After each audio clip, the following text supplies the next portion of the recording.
my dudes, my name is Tiffany. Welcome back to my series, Internet Analysis, where I like to research and discuss things relevant to social issues and media. Today I want to talk about teeth and dental care. Now hold on, it'll be interesting, I promise. This video was made with the support of my Patreon. If you would like to check it out and consider joining, please click the link in the description. So this is a big video including topics that I'm very passionate about. I'm going to get into my relationship, my experience with my own teeth, plus how the media sells us the perfect smile. And we're gonna get deep into how our teeth affect us personally, professionally, socially, financially, and physically. For part of my research, I read a whole book. Can you believe it? It's hard for me to finish nonfiction these days. This is Teeth by Mary Otto, and this was incredibly hard to read because a lot of it's pretty dense. It is very informative, but also very sad, and it did majorly trigger my health anxiety at some points. But I got through it, and this really did help inform this video, so I will be quoting Otto frequently, and also this video will primarily focus on the US dental system because that's what I'm most familiar with, but these similar issues exist all over the world, and I would really love to hear about any of your experiences in the comments. Let's jump the frick in. It's gonna be a long one. For many people, one of the first things they notice about someone else is their teeth. Good teeth are considered a turn-on, very attractive. If someone has good teeth, we believe that's a sign that they take care of themselves, that they're very hygienic. And later we'll discuss the judgments and assumptions that we tend to make when we meet people with quote-unquote bad teeth. To begin, let's start with the Hollywood smile. So, going back to 1928, a dentist named Charles Pincus created custom snap-on Hollywood veneers for stars like Judy Garland and Shirley Temple. Obviously, beautiful, flawless appearances were always part of the allure of the motion pictures, but even movie stars had pretty bad teeth, especially back then. Really quick though, can we acknowledge the weirdness that Shirley Temple was a young child losing baby teeth like normal, but she was never photographed or filmed without those tooth caps to cover her missing teeth. I think we take it for granted how weird it is to see a young child look like this, with a fully grown, adult-looking set of teeth. That definitely speaks to the adultification of kids in Hollywood, but I never even noticed that before. What's a childhood without experiencing, missing front teeth? So, since the 1980s, dentistry in the US has had a pretty big shift from the unsexy, preventative, and restorative care, like cleanings, fillings, extractions, to cosmetic dentistry. It was the Hollywood smile of former actor, President Ronald Reagan, that gleamed over the glamour, conspicuous consumption, and individualism that marked the 1980s. Cosmetic dentistry now represents the largest non-surgical beauty industry after makeup. This includes the multi-billion-dollar teeth whitening business. Those of you who don't live in the US probably know of us Americans as having stereotypically big, white, straight smiles. Sometimes unnaturally so. They have made some whiter teeth, especially for the Americans. If you look at that, and that teeth will look yellow now against the American teeth. In Britain, we have this scale of colour for teeth. Yes. But Americans are actually literally off the scale. Off the scale. This American smile is now a commodity marketed around the globe. Europeans still tend to prefer a subtler look, teeth that appear more natural, but a veneer job has become a globally recognized badge of success. Social media's impact and the influencer smile. Before social media, people were primarily influenced by the style and glamour of traditional celebrities, but these days most of us have internalized the beauty standards that are currently popular online. Many of the most popular influencers or Instagram models look pretty similar. They may have filler, Botox, and other procedures, veneers, and a bangin' body. Potentially created in part by a BBL, but that has been covered in so many other great videos, so I don't need to get into it. As we know, influencers often sell aspects of their lifestyle or appearance as commodities. You can get white teeth like theirs, all you need is this sponsored product. Pay no mind to the fact that many of these creators actually have veneers. Just buy the thing. Teeth whitening ads and products are all over social media, and it seems like every smile in your feed is bright. And if you, a follower, consumer of social media, can't meet this blindingly white standard for teeth, we feel pressured to use teeth whitening filters. That's often automatically added to beauty filters these days. And we can edit our teeth in apps to make them brighter. I had asked my Instagram followers if social media had impacted their relationship with their teeth or if they wanted any procedures done because of social media, and many agreed. Among other responses,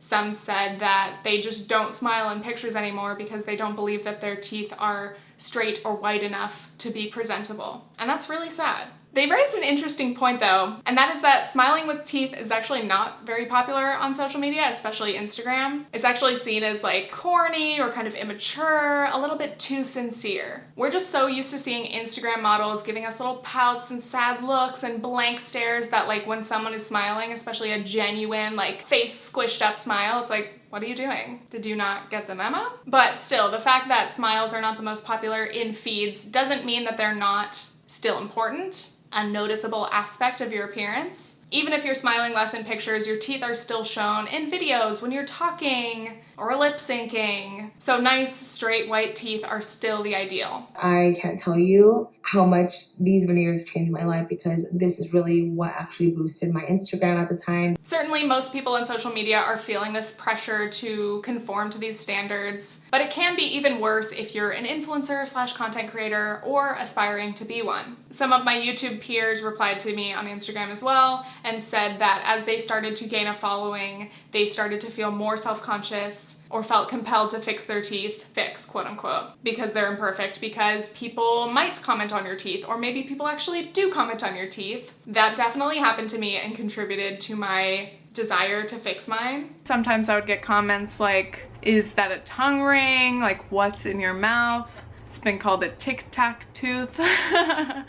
I'm mainly talking about this tooth here. Filming and then watching yourself, editing yourself, seeing how your teeth look on camera really made me focus more on my teeth than I ever did in regular life. And by the way, we tend to talk about fixing your teeth as this like simple, straightforward thing, but doing any of these procedures, changing your teeth, is not cheap, quick, or easy. And by the way, gotta mention that we must question the notion of feeling like we have to fix our teeth at all. Imperfect teeth can be perfectly healthy, and good-looking teeth can be very unhealthy, so that's not a way to measure the actual health of your teeth. But anyway, whether you like your unique or different or imperfect teeth, however you want to phrase that, and want to keep it and resist that beauty standard, love that for you. But also, if you do want to change some things about your teeth, I feel you, because I did the same. I understand it might sound hypocritical to say, oh, we should question the notion of fixing our teeth, but then say, yeah, but if you want, fix your teeth.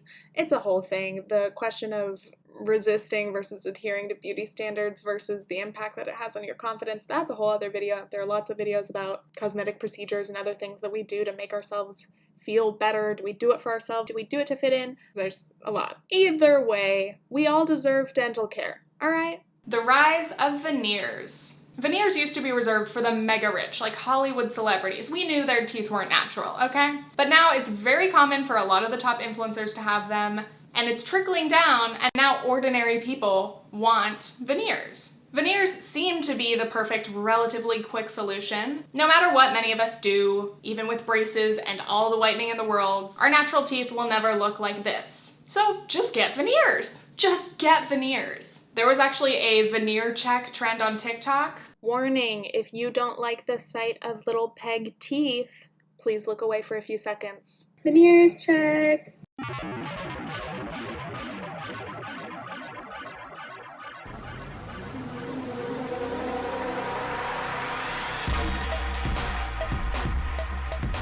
In the past, veneers used to be considered the last resort. If your teeth were really unsalvageable, there was no way that you could make them look good, okay, veneers. But now, a lot of young people who have very healthy, relatively nice teeth to begin with are just jumping straight in and often having their teeth shaved down for veneers. And by the way, not all veneer techniques are that invasive. These are not veneer preparations, these are crown preparations, and there's a big difference. So this is a typical veneer preparation, and as long as your teeth are aligned, veneers require minimal to no preparation whatsoever. I think it's really important to understand the difference between veneers and crowns. Once your teeth are down to stumps, there is no going back. Anyway, the cost of veneers is very high and the maintenance is lifelong. This is no small commitment. Veneers start at $1,000 a tooth, and for top-tier aesthetic dentists, they can easily hit $3,000 or $4,000 a piece. And veneers typically have to be replaced anywhere from every 10 to 20 years. You have no option but to continue getting your veneers redone for the rest of your life. And again, some people are doing this at age 18, 20. Because the cost is so high, dental tourism has become very popular. So lots of people go abroad to do plastic surgery or other procedures. And it makes sense that people would do this for dental work as well. Like here in the US, especially around the Southwest, it is very common for people to go to Mexico to get their dental work done because it's so much more affordable than it is here. While researching this video, I typed getting veneers in the YouTube search bar, and the first suggestions were getting veneers in Mexico, Turkey, Colombia, and the Dominican Republic. There's a demand, there's content being made. And if you also love the trash but wonderful Love Island UK, do you remember Connor, the guy with the very obvious, very bright veneers? He mentioned he got his bright ass veneers done in Thailand, and Google searches for Thailand teeth, veneers Thailand, and Thailand veneers price saw a 100% increase. He's an influencer, baby. Young adults across the UK are being lured by cheap prices in countries like Hungary, Poland, Turkey, Bulgaria, and sometimes as far as India or Thailand. Of course, there are lots of dentists and doctors in these countries that do incredible, high-quality work, obviously. But also there can be a lot of risks to traveling abroad for procedures, especially if you're getting a suspiciously cheap deal. That's a red flag. Selling the perfect smile. As I mentioned, with the shift more toward cosmetic dentistry, a lot of dentists are focusing a lot more on selling procedures like orthodontics, whitening, veneers, rather than just the basic, boring exams, cleanings, fillings. And cosmetic dentistry is definitely the most profitable, so you can see why they're getting in on the action. We've seen a huge rise in doctors and plastic surgeons on social media using Instagram and YouTube as a way to sell themselves as a professional, sell their practice, and sell their work, the before and afters of what they do. And dentists are getting in on this as well. Dentists and other doctors often work with influencers, providing free or heavily discounted services, including filler, Botox, and even veneers. So again, we have the classic situation of the rich people who can actually afford the thing, getting the thing for free, and then selling the thing to their audience who probably can't afford the thing. Love that. While most people can afford a new lipstick or an occasional new pair of shoes, selling $10,000 worth of new teeth is something else. Taking a medical procedure and recasting it as a marketable consumer good isn't a simple process, but it's one for which Instagram structure and culture work almost perfectly. In this article, one dentist said, "It's almost hard to find an influencer without veneers now." And depending on what your Instagram feed looks like, that may be very true. Veneers have definitely been normalized. They're presented as this very casual thing, and it's equal parts fascinating and slightly horrifying. Let's get into the class implications of our teeth. A smile is a beacon of economic power, another thing for the haves to have that the have-nots have not. Here's a not so fun fact. Human teeth used to be a big commodity. Rich people would rot their teeth because they had access to sugary snacks and luxurious new processed foods. And for a time, tooth transplants became popularized, in which poor, desperate people would be willing to sell their teeth, which would be removed without any anesthetic, by the way, and their teeth would be implanted in the mouths of the rich. Some sources include enslaved people in the group of the poor selling their teeth, but it is also likely that they could have been forced to give up their teeth without payment. There are so many horrifying things about this. It was also very common for grave robbers to dig up corpses, rip their teeth out, and sell those to dentists. Now that's what I call capitalism. Again, good teeth are a luxury reserved for the rich. And then the toothless poor can't even afford to get dentures. So, as far as the class implications in present-day America, a casual sleuth could estimate an American family's economic caste simply by looking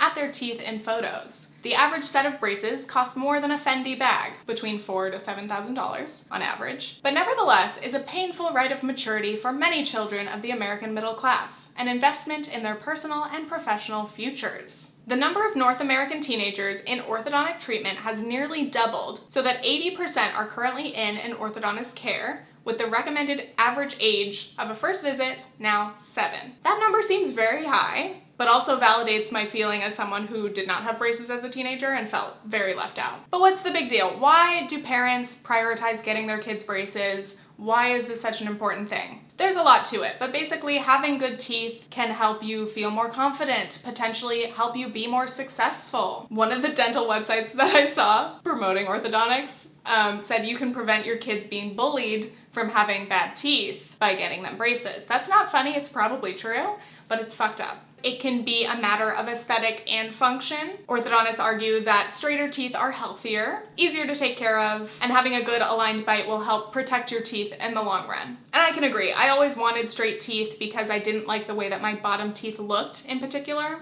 But also, I can say that the extreme crowding did make it very difficult for me to properly floss. There was no room to be spoken of. And then I ended up having some gum issues because I couldn't reach all of those areas around my teeth. So yes, aesthetic and function, sure. And if braces are a middle-class rite of passage, Invisalign is a step up from there. It tends to be more expensive, but it's also a little more discreet. And that's why it's especially favored by adults who find it more embarrassing to have adult metal braces. And a lot of adults had braces as a kid and then didn't wear their retainer and end up pursuing more orthodontic treatments later on to re-straighten their smile. I want to reference a piece by Anne Helen Peterson. Those braces were for my dental health, but they were also for my middle-class future. There's this weird shared delusion that the work we do, the money we spend, the attention we pay, the pain we endure as part of the bourgeois body and class maintenance is temporary. The reality is much grimmer. For many, good teeth means enduring 2 to 3 years of misery, then a lifetime of diligent maintenance. Failure to do so means paying some sort of penance, either in the form of another expensive, painful straightening regime, or grappling with the knowledge that your teeth are once again bad, which is to say unseemly in some way, and not indicative of your current or aspired class position. Of course, none of this should be shameful, and all of it would be less laden with class baggage if 1, dental care were rightfully considered part of medical care, and 2, medical care was considered a right, not a privilege. But that is not the case, and our teeth become sites of continual middle-class maintenance. Despite the myths we tell ourselves about our country, the poor largely stay poor, and the rich almost always stay rich. To maintain middle-class status is to be constantly treading water, to be proving and reproving middle-class social and financial capital. I read that piece months ago before I actually started scripting this video because I was just like, that just said it all. Do I even need to make a video? Love her writing. So anyway, if that is what teeth can tell us about the middle class and higher, what about people who cannot afford or access dental care? If you have bad teeth, generally the assumptions that people tend to make are that you may be any of the following: poor, a drug addict, trashy, unclean, or that you just don't care enough about maintaining your teeth. Those stereotypes are obviously hurtful and harmful. For some, there may be elements of truth in that. They may be struggling with drug addiction. They may be in poverty. But to judge someone for a situation that is so far out of their control, and especially with teeth that cannot be repaired in the same ways that other parts of our body can kind of regenerate or fix themselves, when the damage is done, it's done. And to try to restore teeth or to cover up the harm that has been done is a very extensive, expensive process. The classism involved in these assumptions is obviously disgusting, and these stereotypes also ignore the fact that you don't have to be poor to suffer from a lack of dental care.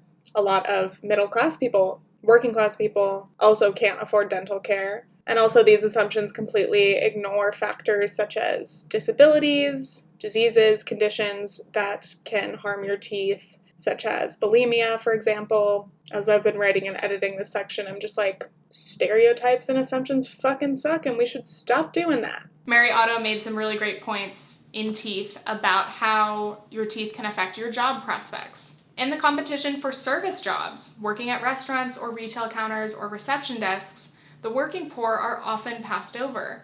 Unless they look good, you don't want to hire them. Who wanted a waitress with bad teeth? If you're not a healthy-looking individual, you don't want that person taking care of you. And how is someone ever supposed to find stability and ever be able to get the dental care that they need if they can't even get hired?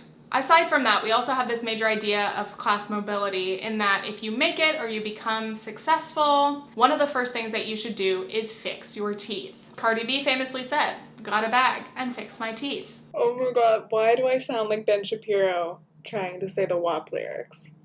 Help me. Some celebrities such as J. Cole and Jewel have famously rejected changing their teeth, but they're definitely the exceptions and not the rule. Look at any Hollywood celebrities. Their teeth might look natural because they could pay enough to get dental care that's that subtle, but I'd bet that most A-listers do not have their natural teeth and they've had a substantial amount of work done. But again, that's not just true for Hollywood elites. Even for me, one of the first things that I wanted to do when I was barely making a little bit of extra money was start addressing my teeth. It's safe to assume that most people do want to have healthy, nice-looking teeth, but many barriers exist, including financial barriers. This is probably the most common barrier for people. They just can't afford dental care. Those who suffer the worst oral health are found among the poor of all ages, with poor children and poor older Americans particularly vulnerable. Members of racial and ethnic minority groups also experience a disproportionate level of oral health problems. So we're gonna get into math corner now, all right? I'm gonna give some generalizations. Even across the US, obviously the costs can very much depend on where you live. I assume cities are more expensive. These rough estimates should help give you an idea, but again, it varies widely. As an example, I'm going to compare some typical US costs to UK costs, because my fiance is British, so I'm probably gonna experience that system at some point in my life. And by the way, Brits, if I get any of this wrong or don't explain it well, feel free to correct me. The UK has a publicly funded national health system called the NHS, in which most of your medical treatments should be free at the point of service. It's not a perfect system, I'm sure, but I would certainly prefer it over the American system, where many people can't afford essential medications or treatments, and we live in constant fear of being bankrupted by a medical emergency. So even though the UK has universal health care, their system does not include free dental care. Or more accurately, only some parts of the population are entitled to free dental care, but it's not free for everyone. Weirdly, this is very common. I've been asking you guys about this on Instagram for months. But for example, as well, in Canada, general dental care is not covered by their universal health system, which is the Canada Health Act. And this is true for a lot of other countries. Even the ones who have some of the best government-funded health insurance programs, for some reason, dental is always separate and usually isn't fully covered. So the NHS does have a dental system, and it has these like bands that cover different levels of treatment needs at a discounted rate. So that's how that system works. So for this math section, let's create a hypothetical scenario. You need a routine checkup, meaning an exam, a cleaning, some x-rays, and you find out you have a cavity that needs to be filled. In the US, without insurance, an average cost could be $288 for the checkup and $200 for a filling. So that costs $488. In the US with insurance, preventative care like a checkup is covered. And if the filling costs $200, your insurance should cover about 80% of that, so you're paying $40 out of pocket. But you've got to consider you might be paying an average of $50 a month, $600 a year for your dental insurance. So how worth it is it? It depends. In the UK, on the NHS dental system, with the band treatment, you're charged the cost of the highest band, and you're not charged for individual treatments. Your checkup would be band 1, your filling would be band 2, so you would pay for band 2, which is 65 pounds, about $90 US.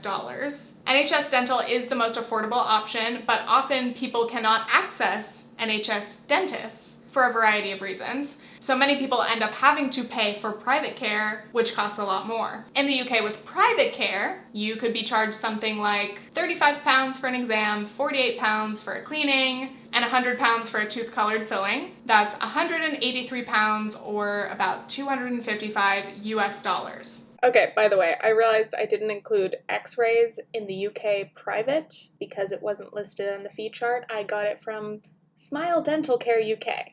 Random choice. Again, this is not scientific. I'm just trying my best. If I messed up the math at all, give me a break. This was a lot for me, okay? For all of these scenarios, even the so-called low-cost options can be too expensive for many people. So they go without care because they can't afford any of it. It pisses me off so much when people are like, oh, what? It's 25 bucks. Who can't afford that? A lot of people can't afford that, asshole. I don't know which hypothetical person I'm mad at. Probably every Republican congressperson. And some Democrats, to be honest. And now I would like to share some of my personal experience. I used to go to the dentist regularly as a child. I remember going to my regular checkups. And I went until I was a teenager. At some point, I stopped going. Then in 2017, I had an impacted wisdom tooth. I literally could not open my mouth. Something was wrong. I had to go to the dentist. No other option. Hello, my dudes. I'm having an awesome day. Thanks for asking. I just got a wisdom tooth extracted. Life's so expensive. Literally just a tooth grows in your mouth and you gotta pay $500. $500. That's the fun of having no insurance.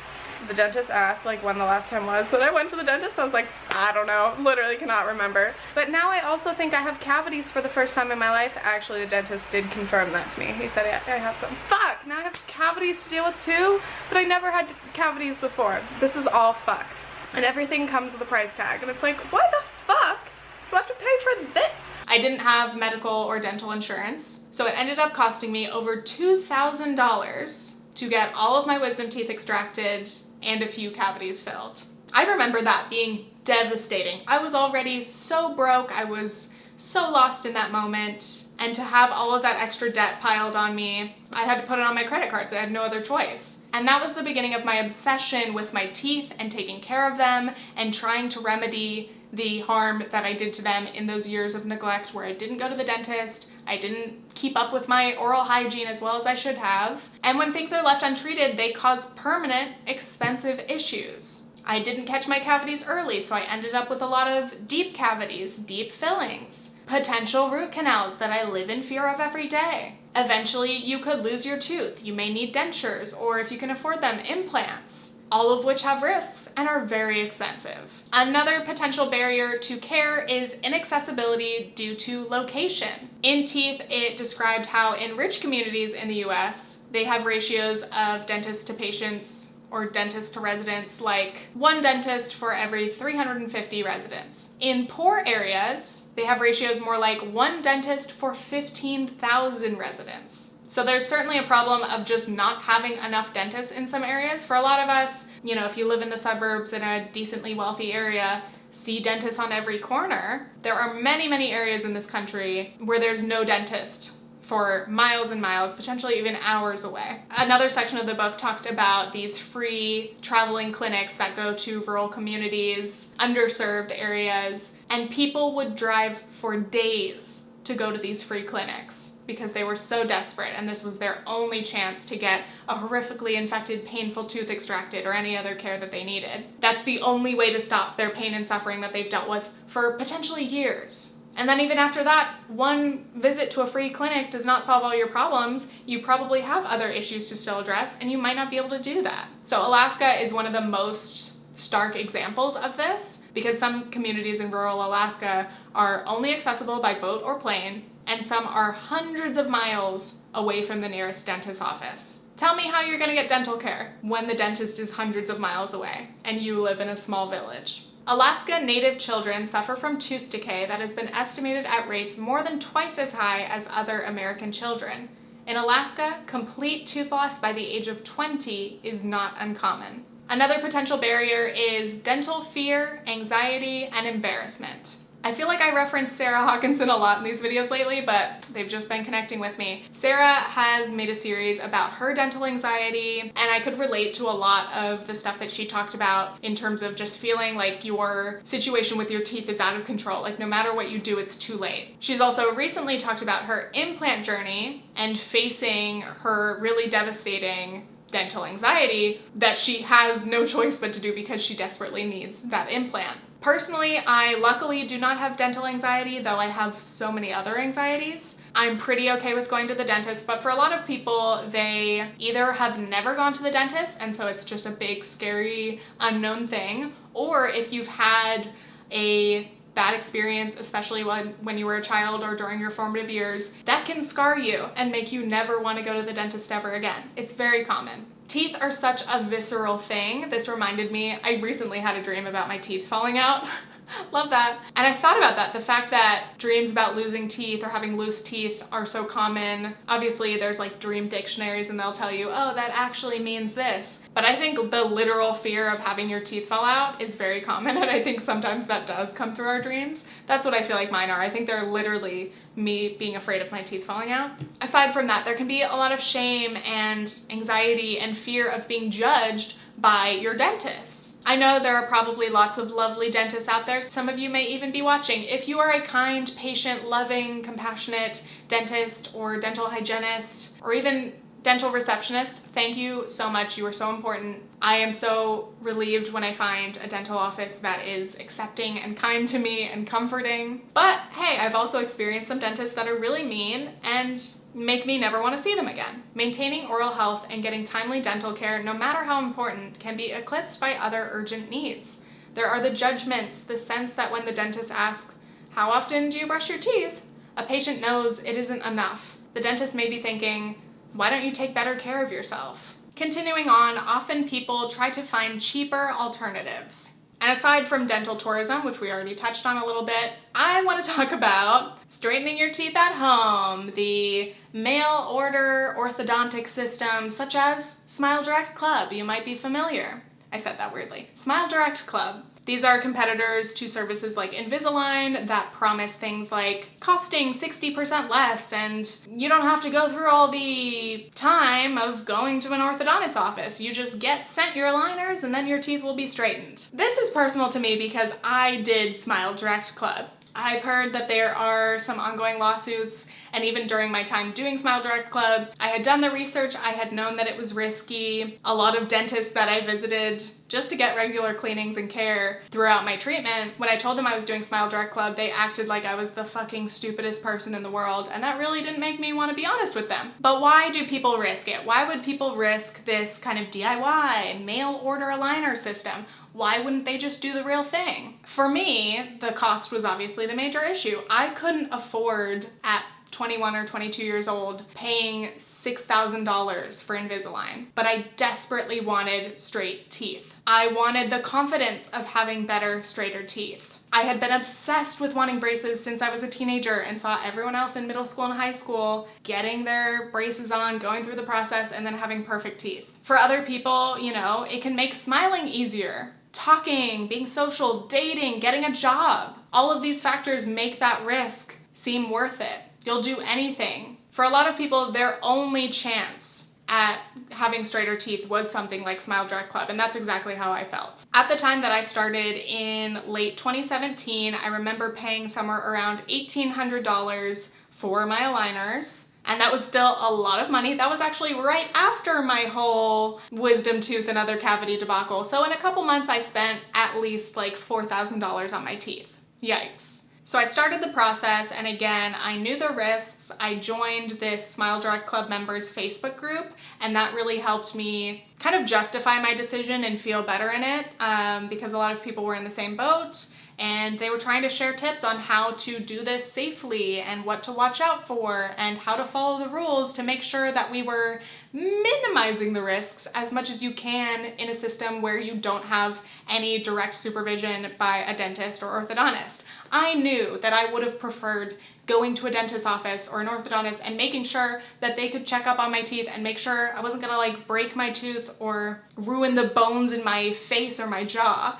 Those were things I was very scared of. But I also accepted that feeling alone and just relying on that Facebook group was gonna be part of my process. And I just hoped that I would get through it and not fuck up my teeth permanently and hopefully end up with straight teeth. So I actually made a series of videos on my vlog channel. My channel was a lot smaller at the time, so like my vlog channel viewership was very small, but a lot of people did come to watch my SmileDirectClub reviews. And of course, at the time, I was promoting it as somebody who paid for it myself and was enjoying it.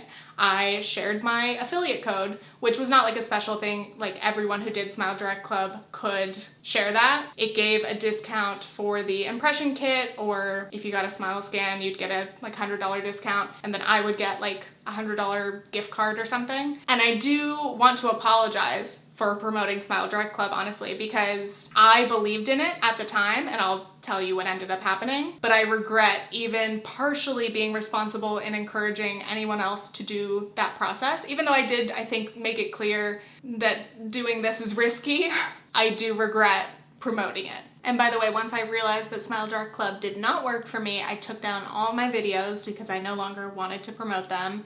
And then I had always planned to address it publicly in a follow-up video once I finished my Invisalign so I could talk about the whole process. Might still do that on my vlog channel, but I'm kind of explaining it here as well. So what ended up happening with me is I went through the process, and I will say for most of my experience, my problems with SmileDirectClub involved customer service and shipping times. Those were the issues that I faced, and those were some of the biggest complaints that I saw in the Facebook group as well. I knew how long I needed to wear each set of aligners. I was very careful. I tried to wear them the full 22 hours a day. I brushed my teeth a million times a day.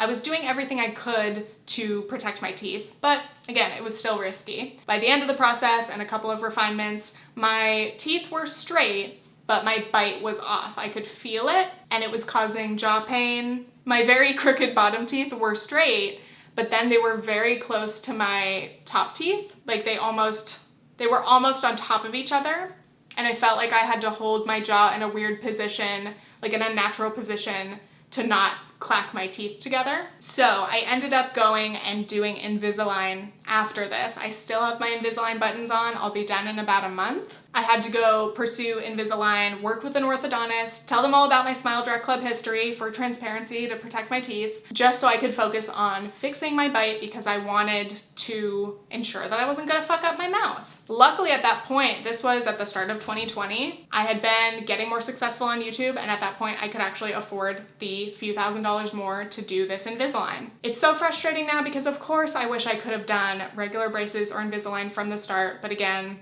hindsight is 2020. And at that time, at 21, 22 years old, I just couldn't afford it. And I'm lucky that I haven't had irreparable damage because some people, this is all alleged by the way, allegedly, don't sue me, just sharing my experience. So again, I'm lucky I didn't experience any physical harm aside from my bite being bad. SmileDirectClub does tell you that they don't deal with bite issues. They're literally just there to try to make your teeth look straight. That's all they care about. And obviously that is not a complete picture of what orthodontics is supposed to do for you. Anyway, off my soapbox, I have spent probably near $7,000 or $8,000 on my teeth overall, not including my regular dental checkups, cleanings, fillings. And still though, I've been lucky that I could afford to and that nothing worse has happened. Touch wood.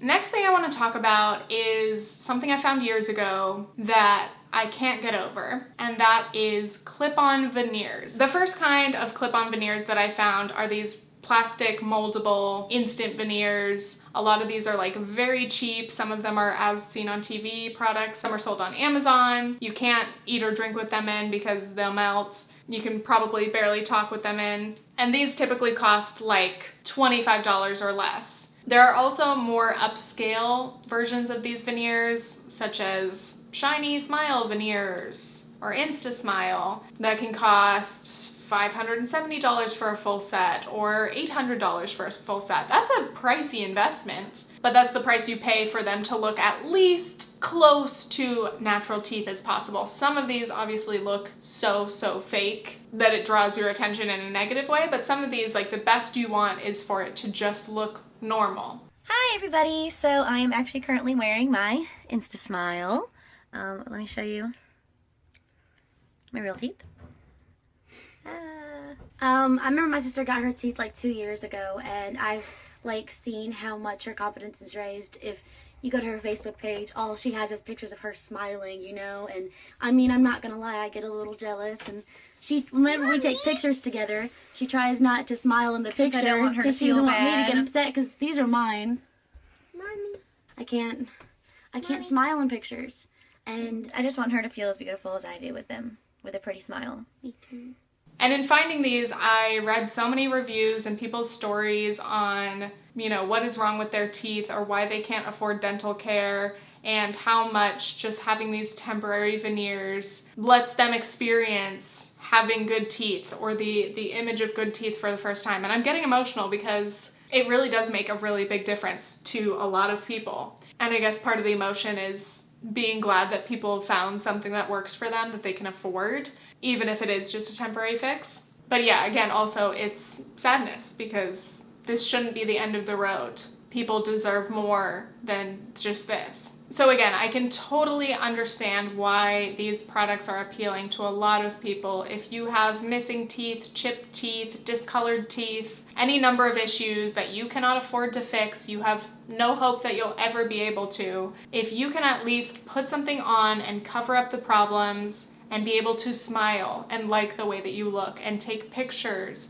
and talk to people, the significance and the impact of that on your confidence is huge. That should not be overlooked. But again, people deserve to have those problems addressed. People deserve to not end up in those positions in the first place. People deserve to have early intervention and care that they can rely on rather than having to cover up those problems. Why is dental care treated like a luxury? Well, yes, veneers and expensive whitening systems, Invisalign and other parts of cosmetic dentistry can be considered luxuries. Preventative and restorative dental care are not luxuries, but to some people they are. To some people, dental care, basic dental care, is as elusive and far away from their grasp as a fucking Lamborghini. As Bernie Sanders often says, dental care is health care. It's your mouth. Why is it treated separately? Why is dental insurance separate from health insurance? Why is dental care treated as lesser compared to treating other problems in your body? Because your oral health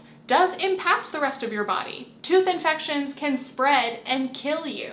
It is just asinine that not only in the US, this is a problem in many countries across the world. Again, the UK, Canada, Australia, a lot of countries that have better healthcare systems than the US does still don't provide free universal dental care. And that means people go without and people suffer and people are hurt by that. People are held personally accountable for the state of their teeth in ways that they are not held accountable for many other health conditions. Oral health problems are seen as a failure of individual responsibility rather than misfortune. And that's the thing that is so frustrating because, again, if you just happen to be someone who was unlucky and couldn't get dental care as a child or during any period of your life, you're screwed from now on. You can't take all of that back once the damage is done. Good dental health needs to be established in children as young as babies with their fresh little baby teeth growing in. If you have bad teeth as a child, that will follow you through your entire life. That will cause permanent, expensive, recurring problems, and that is just incredibly unfair. Finally, we have a big section on Medicaid. I found this really important. This is a big part of this book, Teeth, and it's a big part of the discussion of how we handle dental care in the United States. So Medicaid is a federal and state health system that provides health coverage to low-income Americans and disabled people who get SSI. We also have Medicare,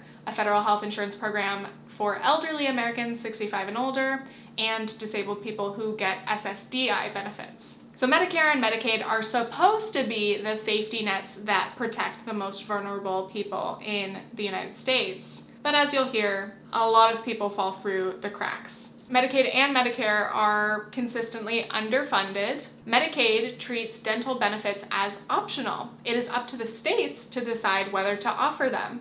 This funding often ends up on state chopping blocks. And Medicare has never included coverage for routine dental care. So again, when you leave the funding decisions up to the states, especially in more conservative states, they're just gonna slash that funding. That's big government, that's socialized medicine. They love to cut Medicare and Medicaid spending. And even in blue states, Democratic states, they're not the best about putting that funding where we need it either. And we talk about austerity measures and trying to balance the budget and reduce our debt, but what ends up happening when you cut these benefits that are literally crucial to the most vulnerable people, you're just causing harm that is unnecessary, and it creates problems that end up being even more expensive in the long run. If that's all you care about is what is cost effective, you would realize that early intervention is the most cost effective.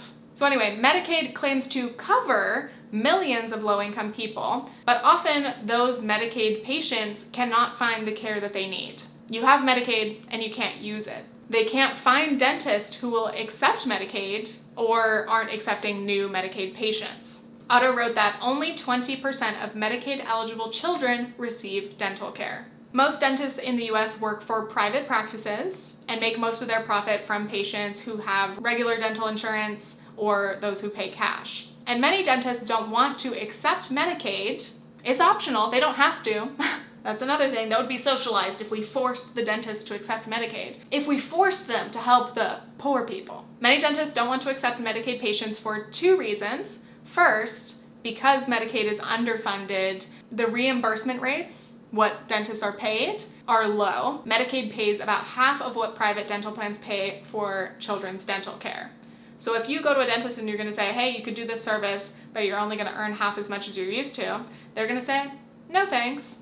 A lot of this book also gets into many dentists, again, not all. There are, I'm sure, kind, lovely, wonderful, compassionate dentists and people who work in dentistry, but there is a problem with classism and stigma against poverty. So a lot of this book talks about the barriers that Medicaid patients experience and the attitudes of some of the dentists that they try to get care from. Some dentists say the frustrations of dealing with poor Medicaid patients are overwhelming, that they frequently miss appointments. They don't value oral health, they say. They don't take care of their teeth. Dentists often stress that the overhead costs of operating their offices are high and that they lose money treating Medicaid patients. Here's another excerpt, and this is heartbreaking. Many parents of Medicaid beneficiary children reported that they faced daunting and sometimes humiliating challenges in navigating the system, searching for providers, arranging an appointment where choices were severely limited, and finding transportation left caregivers describing themselves as discouraged and exhausted. The participants reported that in some cases, the dentist seemed reluctant to see or touch their children because, quote, they were dirty. Members of the focus groups complained even more about office staff, reporting that dental receptionists made negative comments about their Medicaid status, handling their benefit cards with disdain, and treating them differently than other patients. You have to hold back your tears, said one mother. I'm literally trying to hold back my tears. I have had Medicaid before, and I'm sure I've tried to go to Medicaid dentists, but I've never experienced this as a parent, just trying to get care for your children and to be disrespected and treated in such an inhumane way. There was this asshole dental consultant described in the book. His name is Roger Levin, and he was speaking in a presentation to other dentists. He said, Medicaid patients tend to miss appointments. They take over your entire reception room. Some things from your reception room go home with them. Some stuff disappears. Hand towels disappear. If you have a basket of lovely things in your restroom, they take things home. We are very nice to Medicaid patients, but we have to manage them differently. We use words we would never use with our fee-for-service patients. This fucking asshole, this passage made me so angry. The smugness, the fact that he's telling this to other dentists. Just imagine being that vile of a human being, blaming people who are in poverty. Okay, some things go missing. Shut the fuck up. And the fact that he admits that he treats them differently. It's just vile. Also, the whole point about missing appointments, I'm sorry, have you ever been poor? Have you ever been struggling? Many people do not have cars. They don't have reliable transportation. Shit happens, and they can't make the appointment. There are so many reasons for that, and to not be cognizant of that, to be so ignorant and be like, well, they missed their appointments, you're just an asshole. And I'm getting so furious. So anyway, we end up with millions of people who on paper are covered, quote unquote, and have insurance with Medicaid, but they can't actually get an appointment and receive the care they need. Hundreds of thousands of times each year, people with toothaches show up in emergency rooms. These visits cost hundreds of millions of dollars annually. Still, the patient's needs are seldom met. So again, if you can't get into a dentist, dentists can turn you away. They're private practices. They can say, no, we can't help you. But at an ER, you can never be turned away, regardless of your ability to pay. So people who are desperate show up. They're in pain, something is wrong, they go to the ER. The ER is typically not equipped to deal with dental emergencies. Sometimes the best they can do is give you some pain medication and send you back out. That does not address the root cause. That does not address the actual pain, whatever is actually wrong with you, and that's a problem. And it's so frustrating because we make cuts to Medicaid and Medicare. Again, austerity measures, we're trying to balance the budget, reduce big government spending, and then it ends up costing more for these ER visits. And guess who pays for the ER visits? The taxpayers. And those ER visits don't even address or solve the problem. So we're spending more money in an ineffective way. That's pretty much the US healthcare system in a nutshell. So if you are a ghoul who only cares about money, the bottom line, it costs less to take care of people the proper way early than it does to deal with expensive treatments later on. Similarly, it costs taxpayers more to police poverty and homelessness than it would to put that money into public housing and actually just house people. If politicians were honest and they really, really cared about what was most cost effective, we'd be doing a lot more socialized things. But no, they're so anti-socialized medicine or socialized public housing that they would rather burn money in ineffective ways that is harmful and cruel. Lastly, this is going to be hard to get through because I'm already feeling emotional. As I mentioned, tooth infections can kill, and in this section I want to highlight two people that were mentioned in this book, Deamonte Driver and Kyle Willis. As I said at the beginning of this video, reading this book was very difficult, and part of that is that it was an emotional read. It was devastating to read some of these stories. We'll start with Kyle Willis. He was a 24-year-old father. He went to the ER in 2011 for a toothache. He was diagnosed with an unspecified dental disorder. He was given prescriptions for a painkiller and an antibiotic and sent on his way. The pain one was like $4, and the antibiotic was $26. He could afford to pay for the pain meds, but he couldn't afford the antibiotic. His infection got worse, spread to his brain, and he died from a tooth infection. Another situation described in this book in detail is about Alice Driver, a mother. She had been trying to get emergency dental care for one of her sons, Deshaun, for months. He had several badly decayed, infected teeth, and even with the help of a lawyer and her team of assistants, they struggled to navigate the Medicaid system that low-income people are expected to navigate on their own with zero help and busy and struggling and trying to make ends meet. They called all the dentists on the Medicaid list, but most of them were no longer accepting Medicaid or were not accepting new patients at that time. It took months to find a dentist who would accept Deshaun, and then they needed him to be referred to an oral surgeon who could actually help with his abscesses. While they spent months trying to find care for Deshaun, his brother, Deamonte, had an abscessed tooth as well, and the infection spread to his brain. By the time he actually got medical care, it was too late. He ended up having 2 surgeries and spent weeks in the hospital. Deamonte Driver was 12 years old when he died from an untreated dental infection. And even after his brother's death, Deshaun was still in need of care. Finally, his mother and the lawyer found a pediatric clinic at the University of Maryland School of Dentistry in Baltimore. It was 30 miles away, and Alice did not have a car. The taxi ride cost $80, and finally Deshaun was taken care of. These stories are obviously fucking devastating. No one should die of a tooth infection, especially in the United States. Such a rich country.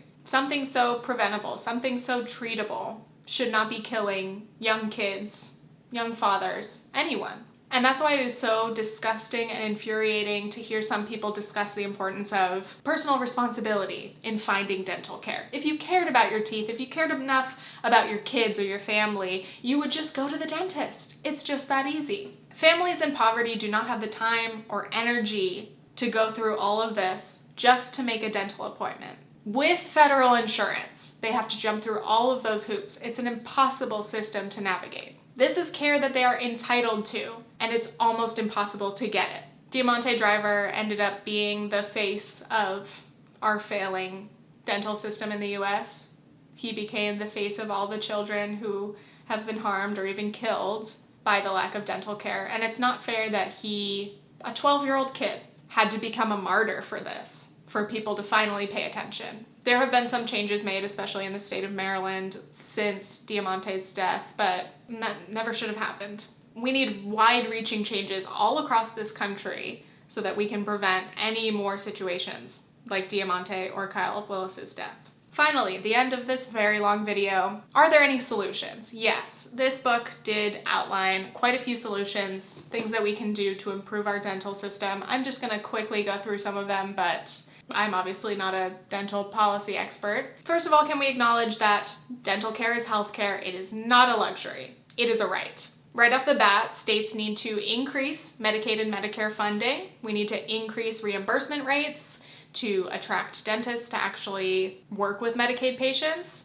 We need to make the paperwork less complicated so that people aren't intimidated by that. A lot of this book talked about the value of more dental hygienists and dental therapists, giving them more power, especially in community outreach. We can offer preventative dental care in places such as schools, nursing homes, public health clinics, hospitals, and charitable institutions to help try to reach those more vulnerable, underserved people. But ultimately, under the private practice fee-for-service model, expensive restorative work and cosmetic dentistry are the most profitable. from patients that have private insurance or pay with cash. Preventative care is not very profitable. Caring for Medicaid patients with low reimbursement rates is not profitable. And that is why we need universal health care paid for with taxes, free at the point of service, including dental care, obviously, free dental care for all, include vision as well, hello. We need to remove the profit motive and just focus on giving people the care they need. That is not a radical stance. I understand dental school is expensive. This book talks about, dentists getting hundreds of thousands of dollars of debt. I get that. I also believe that we should have tuition-free public colleges so that people can become dentists or work in the dental industry, pursue anything they want, go to college, and not be saddled with an insurmountable mountain of debt. I think that would help. If it weren't so common for dentists to have that mountain of debt, maybe they would be able to do more pro bono work or volunteer or work in traveling clinics or do public dental care because they wouldn't have to worry about paying all those loans back. I just would really love if my tax dollars could help contribute to caring for people. That's all I ever want. This was an emotionally taxing, physically taxing video to write. It was kind of fun to read a book for research for once, though it took me a long time. And again, this is a very emotional topic for me. Personally, I think about myself, I think about my family, the people that I know and love, and I think about everyone else. All of the other stories that I've heard from you guys in my community posts or on my Instagram. Everyone's born with teeth. And if you're not, you still have to deal with dentists to get implants or something. So this is a universal issue and it causes real harm and pain and we deserve better.